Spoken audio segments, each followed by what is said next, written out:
Okay, welcome back. New week, new opportunities. New opportunities to lose money. Since it is Monday, let's start with the weekly calendar. This is a CPI week, so as usual on Wednesday 6 p.m. IST there would be CPI.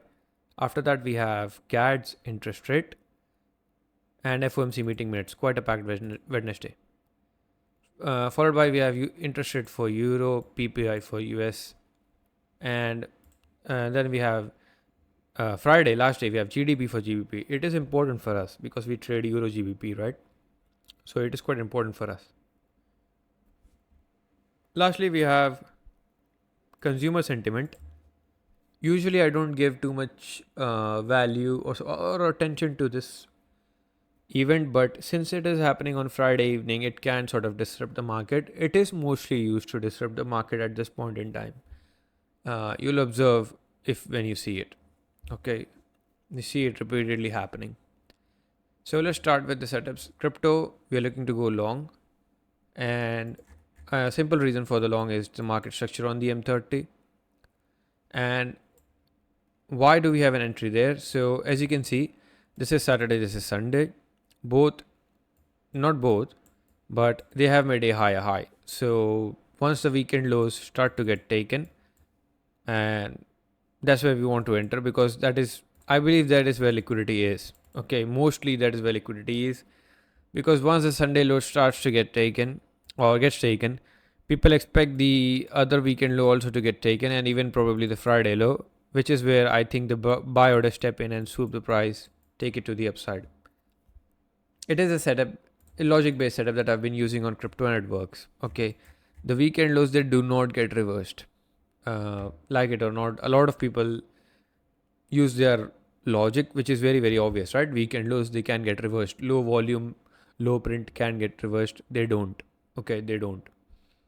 So, I mean, it is what it is. I use that to get my orders filled. Generally, I would have them around Sunday's low, but this time I'm giving it a bit more stretch because I think the drop down or the flush could be very, very aggressive and could take us all the way down to the previous week's low.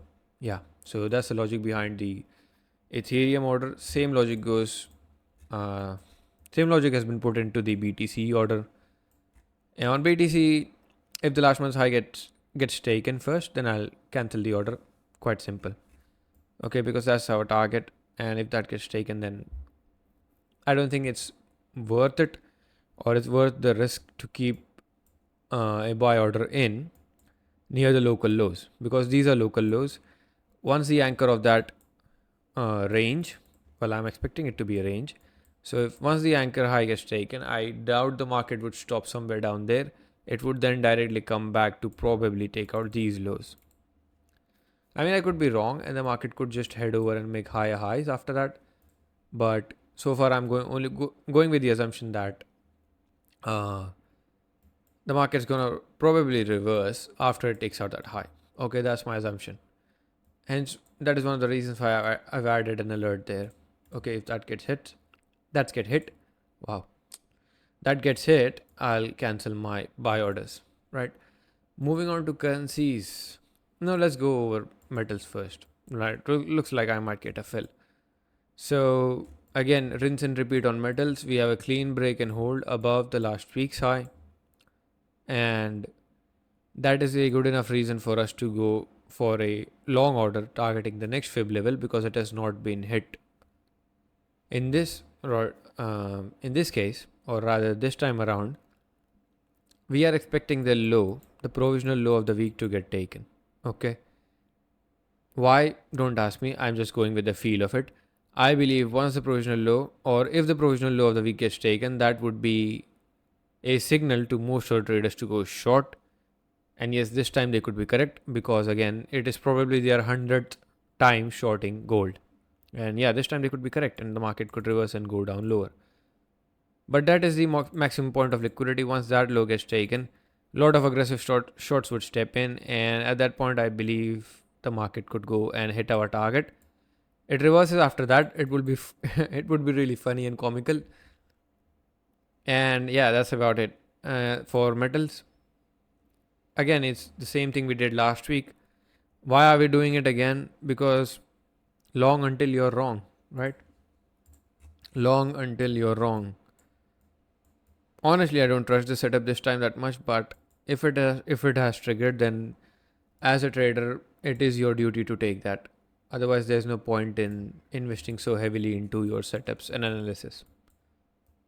Same thing on silver. Being a bit more lenient with silver, I do not expect these three candles to completely get reversed. But even if they do, it might stop somewhere around there and then could pot back up, expecting this low to completely hold on to the market to completely hold on to this low.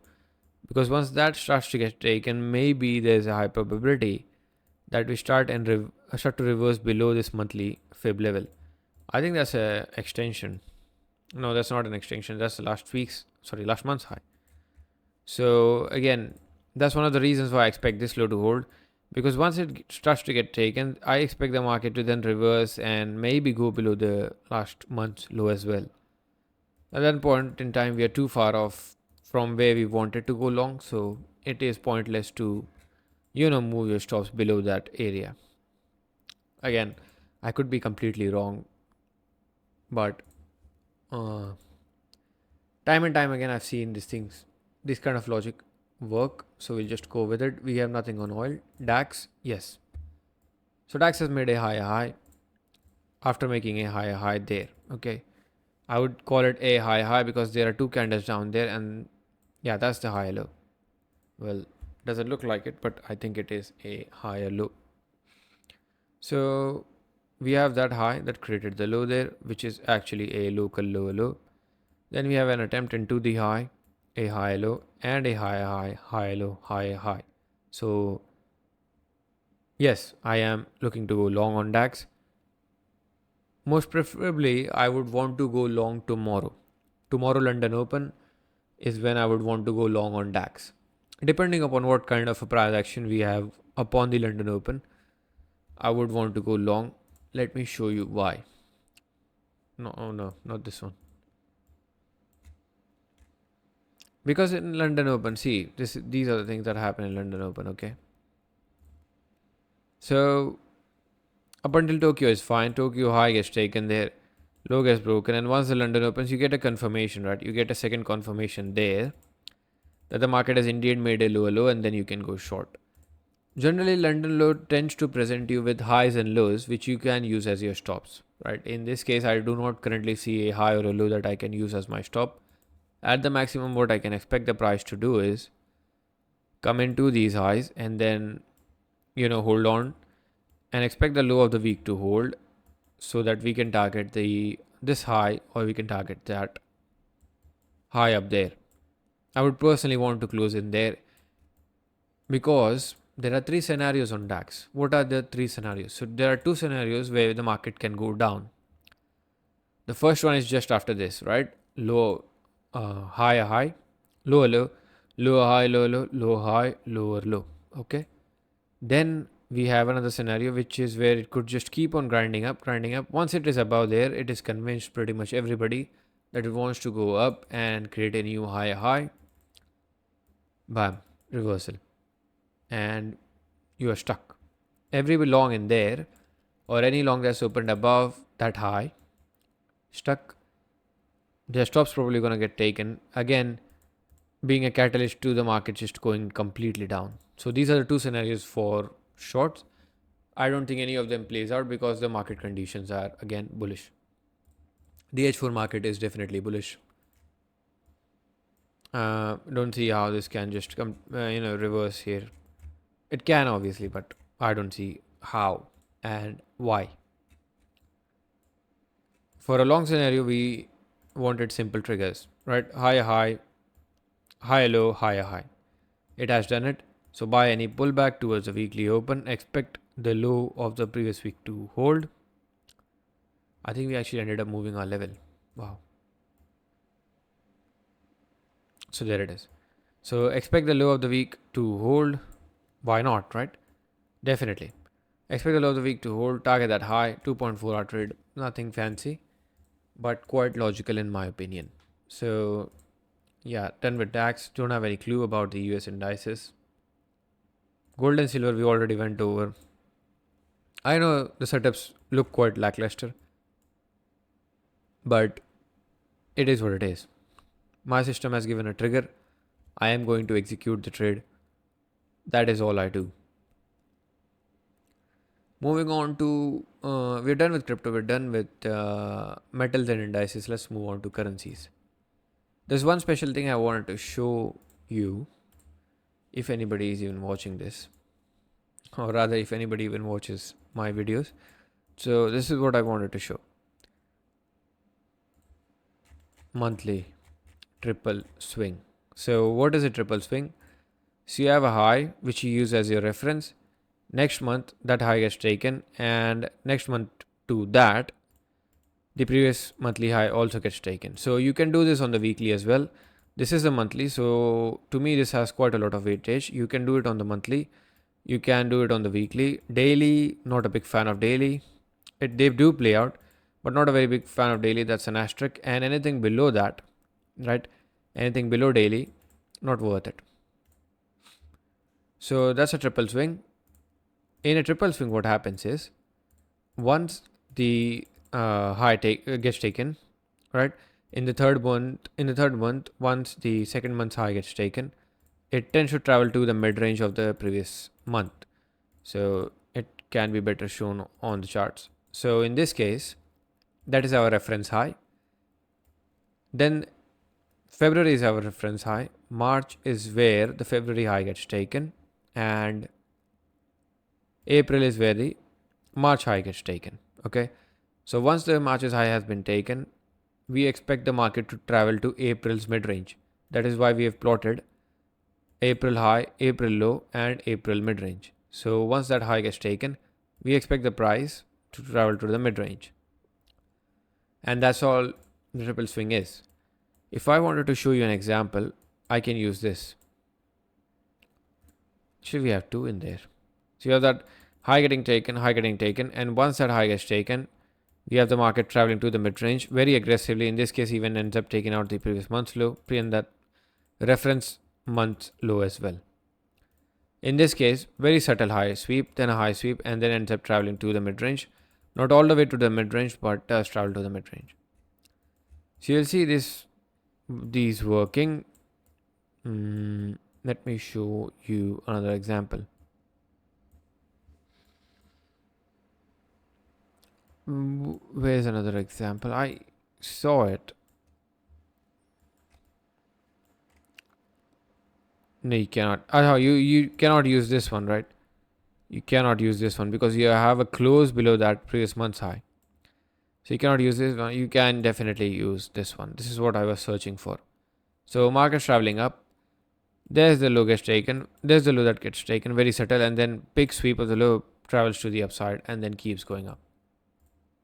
So this is on the monthly, and it is quite effective in my opinion on the monthly. So the trade triggered. When after the monthly open, we went in and took that last month's high, and after that it's starting to reverse. Now why do I have my orders up there? Well, CPI, right? CPI. I think the market can easily blip. Even if it doesn't blip, it can easily get and slip above that high and drop down afterwards. So again, expecting that high to hold, give it a bit of a buffer due to CPI, targeting a sweep of that high, and targeting the sweep of that high for my entry, and the mid range of the previous month as my take profit. So that's the triple swing. Might seem a bit confusing, but the more you look at it on charts, the more you'll start to observe it, right? And then you can also trade it if you want to. Take an asset and look up its triple swing and see the strike rate of that. In FX currencies, it is indeed quite high because they do tend to follow lot more technicals as compared to other assets. Yeah, that's it. Where does this not work? In an uptrend. So if in an uptrend, you see the highs being taken in a very sharp uptrend, if you see the highs being taken aggressively, triple swing sometimes doesn't tend to work. Okay. Or, if the market has spent too much time on the upside and failed to go down, that is also when you can see triple swing not working. So, failure or an indication of a triple swing failure. Wow, I have lost my internet. Lovely. All right, so what would make the triple swing fail is what I was trying to explain. So, a triple swing would fail in case if the market just keeps taking out that high, right? Or if it just keeps, hovering in this region for days, okay? A triple swing is actually very, very quick. It usually just takes 1 to 3 days to play out, generally. Okay, generally it only takes 1 to 3 days to play out, and it is done. So that's it for triple swing. Have any queries regarding it, you can write a comment. Although I doubt anybody is even watching it. But anyways, so that's it for the setups. There's one more setup that I'd want to go over. It is EG. So on EG, you know that we are actually trying to chase that high, or rather chase that high and that Senko span B. So yes, indeed, we are looking for longs. Now, what kind of an order do we have for the long? So I am looking to buy the mid range of the previous week and expect that the market does not go towards the low or towards a monthly open and also the mid range of the previous month. Now, why am I doing that? And why is that my stop? I don't know. Only thing that I know is that this is resistance, that is a breakout, that's a full reset, right? Targeting that low, that's a clean close above. Now the market should not get back inside that level. That's one thing, okay? The other is this. So there it is. So that is the GMA on M30. I use two GMA settings. One is on the M30 and one is on the M50. We have confluence of GMA, confluence of mid range, and confluence from a very, very important resistance level that the market might hold in this region. At the maximum, it can try to push down a bit, but I think it should not go towards a monthly open. And that's about it. As far as target, that is my first target, which is the previous week's high, and this is my second target, that high up there, monthly high as well. So that's it for all of the setups. So this was more of a walkthrough analysis rather than a setups video, because I didn't just start with this setups, or maybe I did. So yeah, that's it. See you in an update video. Bye bye.